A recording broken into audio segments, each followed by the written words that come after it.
Fala, campeões, tudo bem? Seja muito bem-vindo ao canal Mentalidade de Campeão. Meu nome é Daniel Moraes, eu sou coach para alta performance esportiva e nós vamos estar dando início ao quadro Bate-Papo Campeão. Esse bate-papo é especial porque ele é o primeiro do canal. Um canal que nasce com o intuito de trazer uma alternativa para quem quer ter melhores resultados e esbarra na questão mental. Quer mais, acredita que pode mais, mas nas competições não consegue ir tão bem quanto nos treinos. E esse bate-papo ele é ainda mais especial porque eu pensei numa pessoa extraordinária para fazer o primeiro. E quando eu pensei na pessoa, ele me veio na cabeça imediatamente. Fiz o convite e ele, com a sua bondade, aceitou. Eu vou falar um pouco do currículo dele, eu vou fazer ele resumido, porque se eu falar tudo que ele já fez, a gente ficaria muito tempo aqui. Então ele é um dos maiores palestrantes do Brasil, consultor organizacional, escritor, conferencista, especialista em desenvolvimento humano, mestre em neuropsicologia e neurocoaching, presidente do IESV, Instituto Eduardo Chiniachik, mas isso tudo é o como ele faz. O que ele faz de verdade é transformar vidas. Eu costumo apresentar ele como um dos melhores seres humanos que eu já conheci. Ele e a sua esposa, com a sua bondade, com a sua generosidade, com o seu acolhimento, são coisas que eu só vi neles. Ele é Eduardo Chiniachik. Edu, gratidão imensa por ter aceito o convite. Prazer. Uma honra. E honra gigantesca minha e principalmente de ser lembrado e de estar fazendo parte dessa trajetória, com certeza, campeão. Que bom, que bom. Edu, eu queria começar esse bate-papo com você falando um pouco assim, fala um pouco mais de você, do seu currículo. Eu sei que você já trabalhou com alguns atletas e quando esses atletas te procuram, qual que é a grande dificuldade que eles te apresentam? Bom, são 39 anos trabalhando com o desenvolvimento humano. Eu tive a honra de trabalhar com as melhores cabeças, né? Os melhores profissionais do mundo. Então, eu sempre tive uma coisa que eu sempre falo isso para os atletas, profissionais de um modo geral. Sempre que você quiser performances extraordinárias, você tem que buscar as pessoas extraordinárias, as pessoas que realmente vão fazer a diferença. E isso foi a minha busca contínua e constante com os meus mestres, os meus mentores. Então, quando um atleta me procura, ele tem sempre uma coisa que é assim, um ponto de interrogação, uma dúvida. Então, é um momento em que um pensamento começa a se tornar persistente e ele começa a fragilizar. E quando ele fragiliza, ele começa é quase que um efeito dominó. O pensamento entra uma sensação, aí a ação já não sai com o mesmo poder e o resultado ele começa a ficar distante daquilo que ele sabe que ele pode atingir. Então esse é o momento em que muitas vezes a pessoa não se dá conta de que a mente dele começou a se tornar o maior obstáculo, o maior adversário para ele efetivamente atingir o resultado que ele deseja. Legal, muito bacana. E muito se fala, né, da parte mental. Muitos atletas e treinadores falam, às vezes, que até 90% de uma partida, de um jogo, de um resultado. Mas o que a gente vê na prática é que poucas pessoas trabalham isso. O que você enxerga, assim, dessa importância da parte mental no rendimento?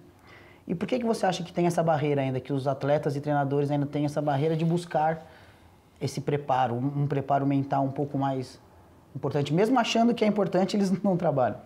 Uma das coisas, assim, para quem está nos vendo agora, uma das coisas que eu admiro muito no Dani é que ele foi buscar, exatamente desde o início, ele queria exatamente isso, buscar o que eu preciso fazer, o que preciso levar as pessoas, os meus atletas para ter uma alta performance, uma altíssima performance.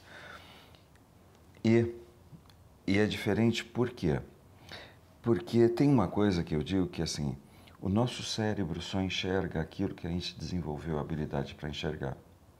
Muitas vezes os treinadores, eles não desenvolveram habilidades para lidar com o emocional. E então, quando a gente fala assim, porque as pessoas têm uma grande dificuldade, que é lidar com as suas emoções, ter domínio das suas emoções. Na maioria das vezes, elas são controladas pelas emoções. Então, é aquele momento que eu digo assim, a pessoa fala assim, não, está tudo dominado, está tudo dominado. Até a hora que o medo aparece, até a hora que ele erra feio, a hora que ele faz uma besteira e aí esse momento começa o medo de errar, o medo de que não dê certo, o medo que a torcida comece a pegar no pé. O que os outros vão pensar? Os outros vão pensar. E aí a pessoa começa a produzir o seu inferno particular. Então, quando a gente vê isso, né, foi a trajetória de muitos treinadores. E eles falam que eu preciso fazer ele chegar mais rápido na bola, eu preciso treinar mais, eu preciso treinar a técnica, eu preciso treinar isso. E a coisa que muitas vezes, assim, para quem está nos vendo, assim, um exercício bem rápido, vai na rua e olha as pessoas andando. E aí você vai começar a perceber uma coisa, tem gente muito troncha.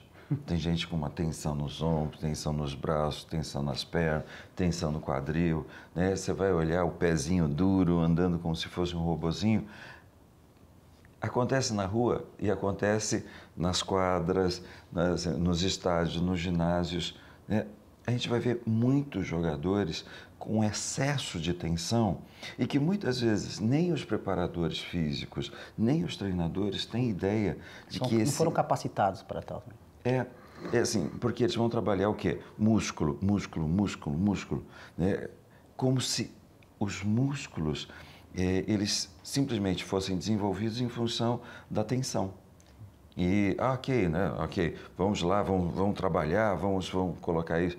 Mas se aquela tensão emocional, né? O medo, a sobrecarga emocional, não fizesse com que eles se sobrecarregassem. Então, tem horas que a gente vai ver um atleta carregando mais peso do que ele precisa e aí vai ser exatamente isso que vai inviabilizar ele de chegar na bola ou de fazer uma jogada. E aí, na maioria dos casos, ele nem sabe o que é isso, né? Isso, porque o tempo todo parece que é incutido a ideia de que você precisa treinar mais, você precisa treinar mais, você precisa...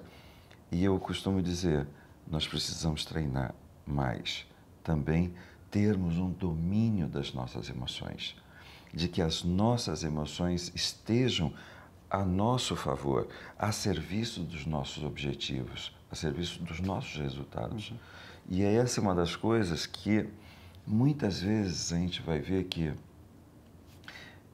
o treinador, ele poderia olhar e dizer assim, nossa, esse garoto está inseguro, né? Então, é mais ou menos como um pai de família, né? Tem horas que precisa dar um puxão de orelha e a gente sabe que se der um puxão de orelha, ele vai funcionar com esse.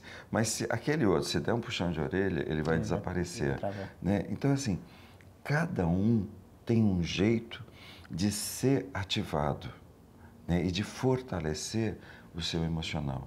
Então, por isso que o nosso cérebro só enxerga aquilo que a gente desenvolveu a habilidade para enxergar. Se eu passo a vida inteira negando as minhas emoções e sofrendo muito com elas, fica difícil eu reconhecer a emoção dos meus atletas. Sim. Algo que é de fundamental importância. Eu costumo falar que quando a gente treina mais, quando a pessoa acha que tem que treinar mais a técnica, eu pergunto, mas você está usando o que você já sabe? Porque senão eu só vou te dar mais ferramenta e você não está usando nem aquilo que sabe. Talvez a sua frustração aumente. Agora você sabe mais, só que você não consegue usar, né? O duro é que aí às vezes você vai ver uma pessoa entrando dentro de uma Ferrari e não sabe andar com fusquinha. Quer dizer, então essa coisa, né, de que às vezes é assustador você entrar numa Ferrari se você não consegue nem engatar a primeira marcha num Fusca. Né? Então, assim, a importância não de nós termos controle das nossas emoções, mas termos domínio delas. Assim, eu sempre digo, tudo aquilo que a gente quer ter controle, em algum momento está controlando a nossa vida. Eu quero ter controle sobre ter muito dinheiro. E aí, às vezes, o dinheiro está controlando a nossa vida. Né? Domínio é quando eu tenho uma certeza tão grande, tão absoluta. Isso é brilhante. É uma autoconfiança, uma confiança inabalável em si mesmo e no resultado. Isso é brilhante. Du, grande maioria dos meus clientes, das pessoas que chegam até mim, chegam com a fatídica dúvida. Eu treino super bem, sou um leão de treino, mas nas competições eu travo, eu não consigo ter a mesma performance que eu tenho nos treinos. O que você acredita? Por que você acredita que existe essa diferença e como é que a gente pode diminuir essa diferença?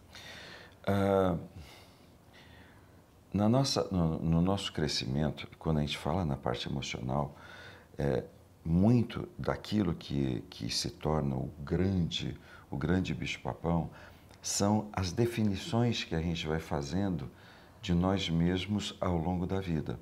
Então, quando eu tenho uma experiência por exemplo, se meu pai começa a berrar comigo e eu errei uma bola, e aí meu pai começa a berrar ainda mais, eu estou experimentando agora uma experiência de desvalorização, de desqualificação. Isso vai gerar uma crença, mas principalmente um autoconceito, uma autodefinição de que eu não sou tudo isso, eu não sou tudo isso.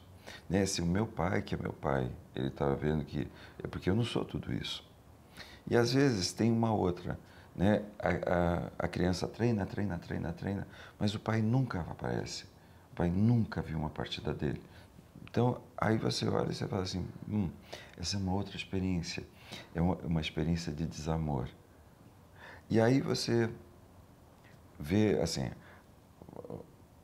o garoto foi lá, jogou uma partida, jogou muito bem e perdeu o jogo, né? Perdeu a final. E aí o pai vai embora e deixa ele lá. Né? Então, aí quando a gente vai vendo assim, nessa somatória nós vamos criando ideias, conceitos. E aí os nossos pequenos grandes fantasmas, que não aparecem quando a gente está bem. Então, quando a gente está tranquilo, relaxado, na boa... É mais fácil, né? Então, por isso que às vezes a gente fala assim, no treino eu vou lá, tiro onda, tiro um sarro, né, pego a bola, esmirilho, faço saque, eu digo, vou enfiar, eu vou sacar e eu até escolho onde que a bola vai pegar. O importante é quando a gente diz assim, quando começa o jogo e aí começa a ideia, e se eu errar? Né, as pessoas vão me criticar. Se eu perder esse jogo, né, as pessoas vão falar amanhã que eu podia ter jogado melhor. E aí fica aquela ideia muito grande de os outros, o meu medo, a minha insegurança, a minha incerteza. E a única coisa que não vai aparecer é exatamente a pessoa. Então, eu ouvi uma expressão que era isso, assim, exatamente no tênis. A menina estava, assim, ela estava tão perdida na quadra que aí eu ouvi um comentarista dizendo assim, a garota, ela conseguiu uma façanha, né, de terminar a partida sem nunca ter entrado na quadra. Né? Então, aí você fala, então, se essa garota ouve isso, né, ela está mais próxima de parar a carreira do que de continuar. Então, assim, ao redor dos atletas acontece uma coisa que é assim, as pessoas, os torcedores, os dirigentes, os comentaristas, eles se permitem detonar não o atleta, mas detonar a pessoa. Então, muitas vezes, né, é um comentário que, assim, as pessoas não se dão conta de que... Um julgamento da pessoa, né? Eles estão falando da pessoa. É medíocre, é isso, é aquilo. E aí você fala, gente... Né, então, o atleta que escolhe viver a alta performance, ele precisa ter uma consciência e um domínio muito grande, porque, senão, quando vem crítica... Não vem, sabe assim, o atleta, ele teve um desempenho, mas a pessoa é uma pessoa fantástica. Você fala muito de diferenciar, né, o que é comportamento e o que é valor, né? Valor é quem eu sou, comportamento é o que eu fiz naquele momento, e aquilo não me torna aquilo. Exato. Eu não sou aquele erro, eu sou algo maior, que é o meu valor. Exato. E quando o atleta ele tem consciência disso, e ele tem a humildade, ele vai procurar alguém como você, Dani. Assim, Por quê? Porque ele sabe que, às vezes, o treinador é uma figura muito fria. Faça isso, faça isso. Alguns atletas vão dar certo porque eles simplesmente negaram as suas emoções. Então, eles se tornaram muito frios, muito insensíveis.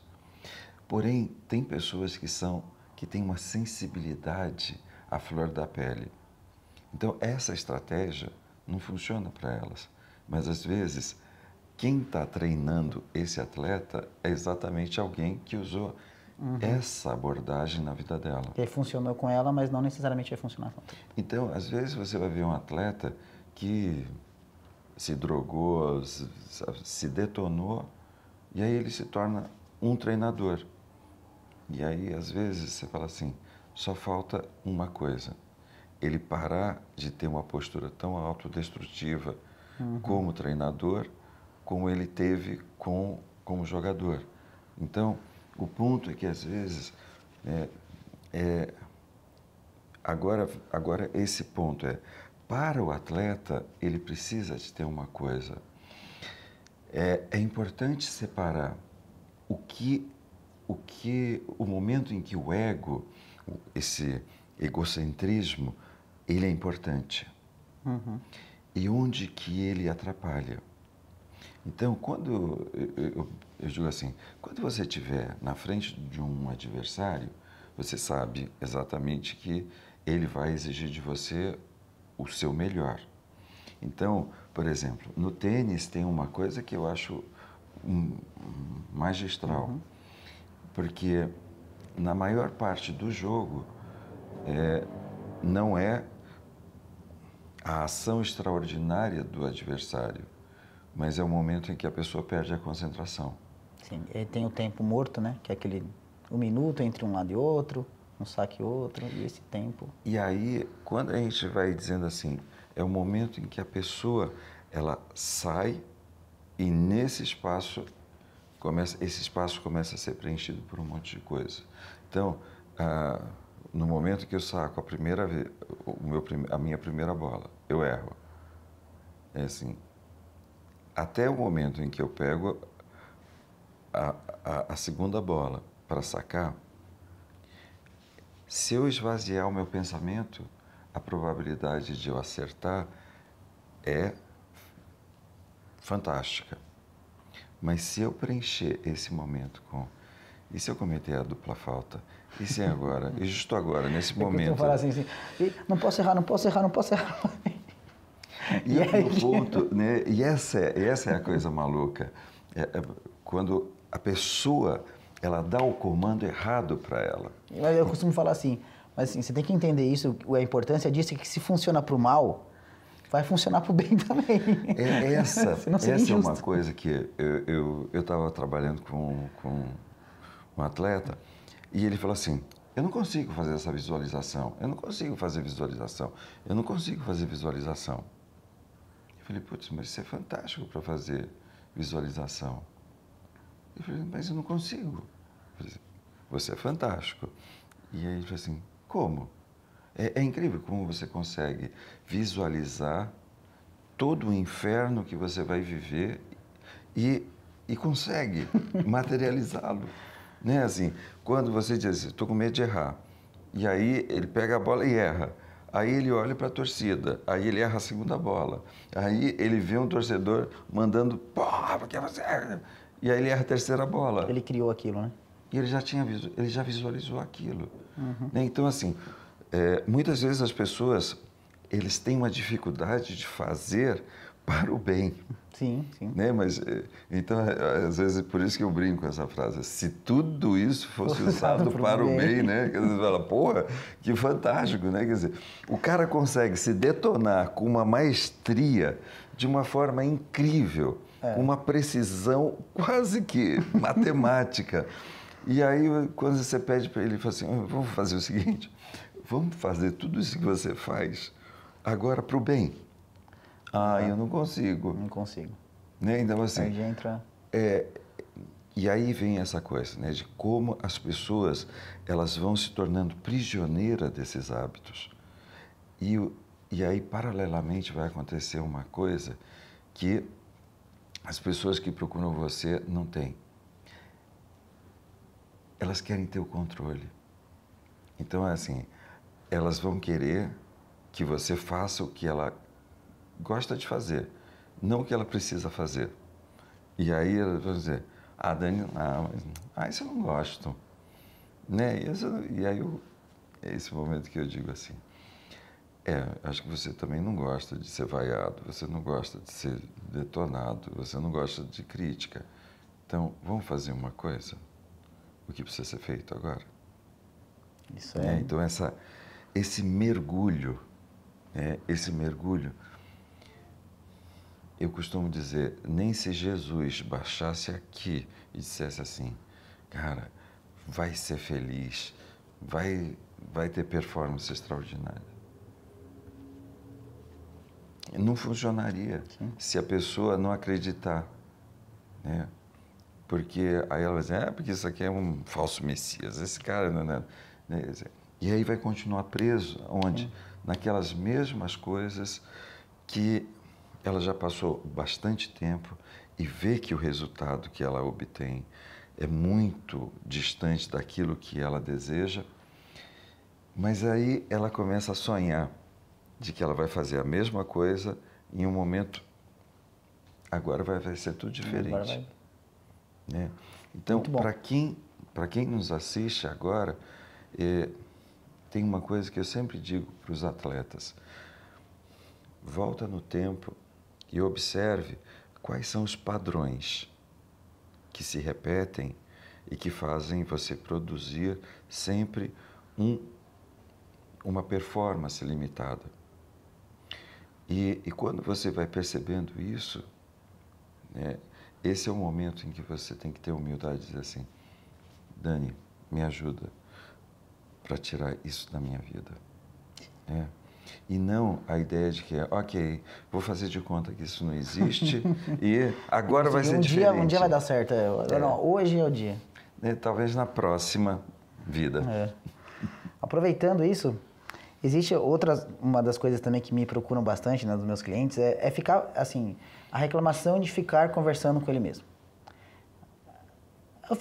Durante a partida eu fico conversando comigo mesmo. Aí eu sempre pergunto, mas quem é comigo mesmo? Parece que é outra pessoa, né? Essa conversa entre as mentes consciente e o inconsciente que fica batalhando ali. Como que a pessoa pode silenciar a mente? E se ela consegue silenciar a mente ou ela tem que apenas lidar com o que acontece com ela? É importante que em algum momento a pessoa diga assim, ok, tem um personagem que é o atleta, mas quem alimenta esse personagem é a essência. É a essência dele. Então, a essência alimenta o personagem atleta, o personagem homem, mulher, pai, mãe, filho, tudo. Vai alimentando todos os nossos personagens. O ponto é que quando a gente fala assim, eu estava conversando, não, na verdade, na maioria das vezes, a pessoa não está conversando.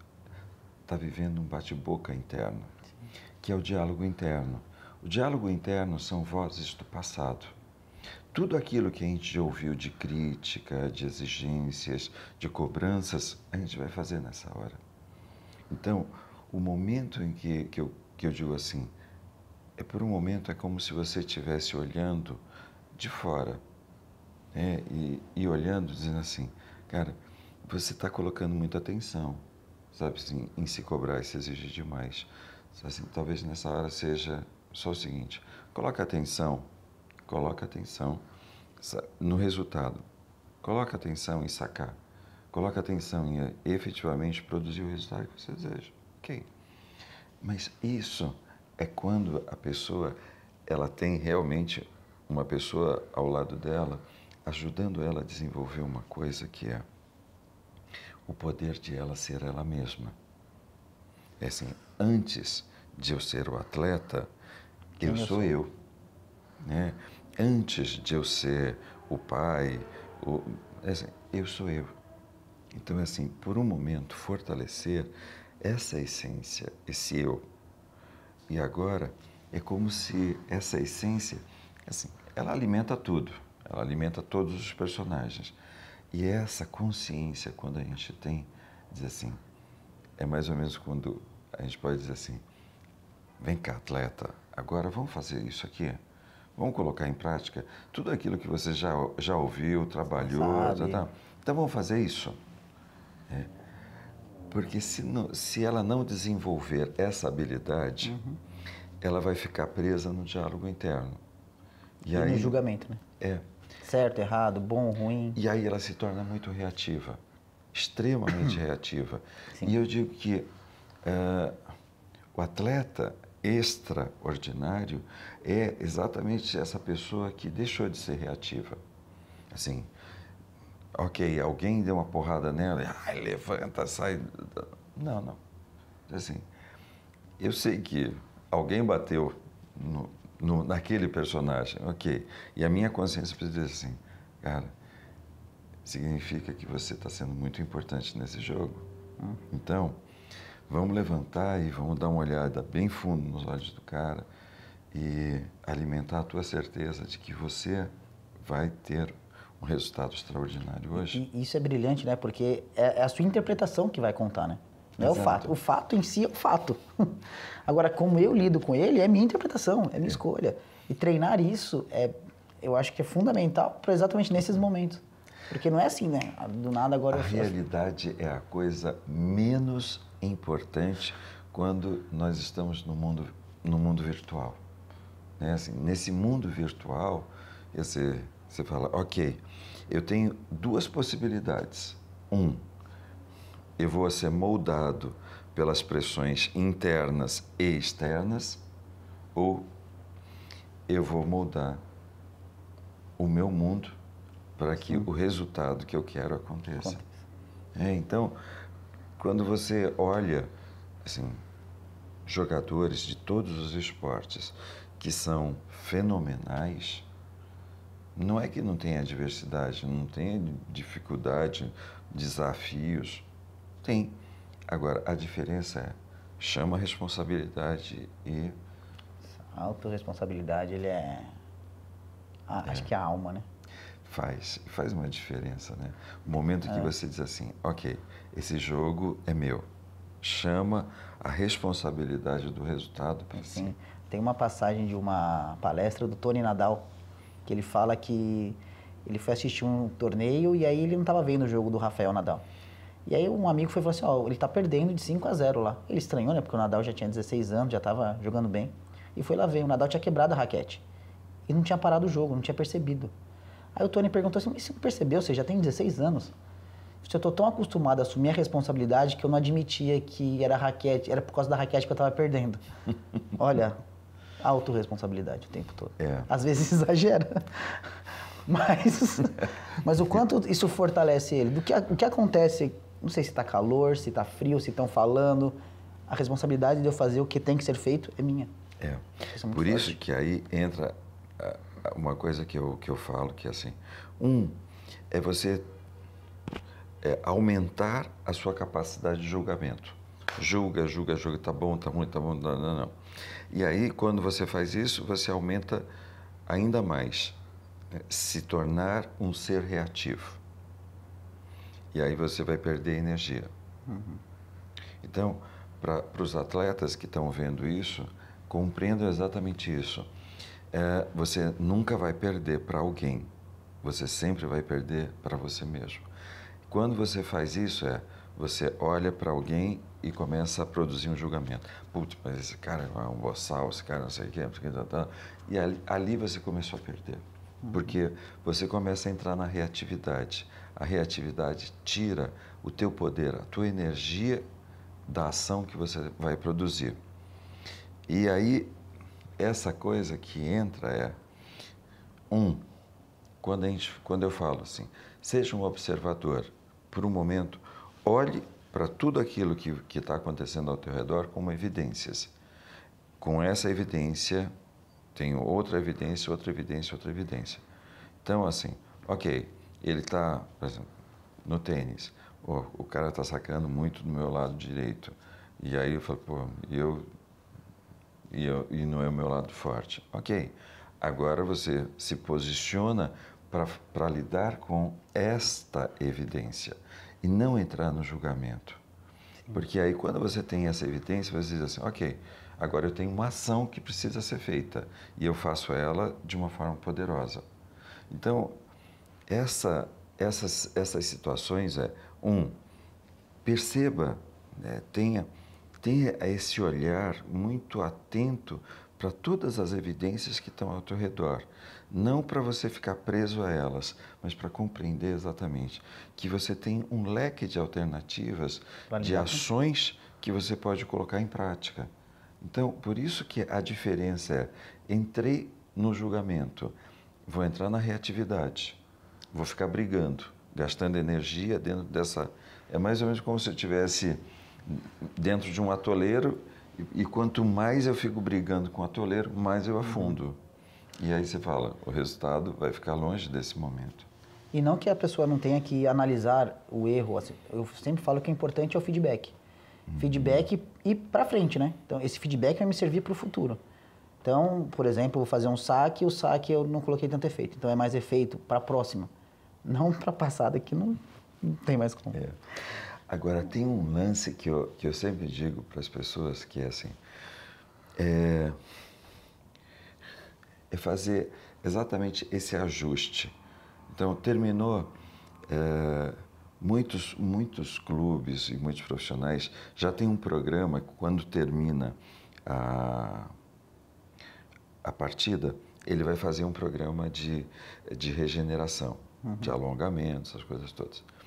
E tem alguns preparadores que vão fazer uma coisa que é o seguinte, para rever a situação que não foi bem executada e se veja executando à perfeição. O segredo disso não é se ver, é se sentir executando o movimento. Então, é o momento em que a pessoa ela já está sentindo exatamente o movimento. Então, assim, é sentir o movimento perfeito. Então, ela vai fazendo isso, e ele vai aumentando cada vez mais a referência sentida disso. E quando ela vai fazendo isso, ela vai gerar um processo de automatização e de inconscientização. Então, ela vai fazer automático. Que é onde está o melhor jogo dela, né? No inconsciente. Exato. Que ela não tem que pensar nisso, né? Isso é, ela tem só que executar. E para executar, ela não tem que estar brigando com ela. Exatamente. Um tema um pouco difícil de lidar com atletas é trabalhar com metas. A importância das metas, porque é difícil a gente desvincular a meta de resultado. Só que o resultado, muitas vezes, a gente não tem o controle dele, a gente não tem o poder, a gente tem um adversário, que às vezes treinou tanto quanto nós. Eu sempre costumo brincar, né? Vai que o seu adversário também tem um coach. Então não adianta, assim, a gente não tem muito poder do resultado, mas é difícil a gente desassociar a meta do resultado. Como que trabalhar essa questão com atletas? Como é que você vê essa questão de não entrar na cilada do resultado, do ranking? Tem muitos jovens preocupados em ser primeiro, segundo do ranking, numa idade que não é relevante.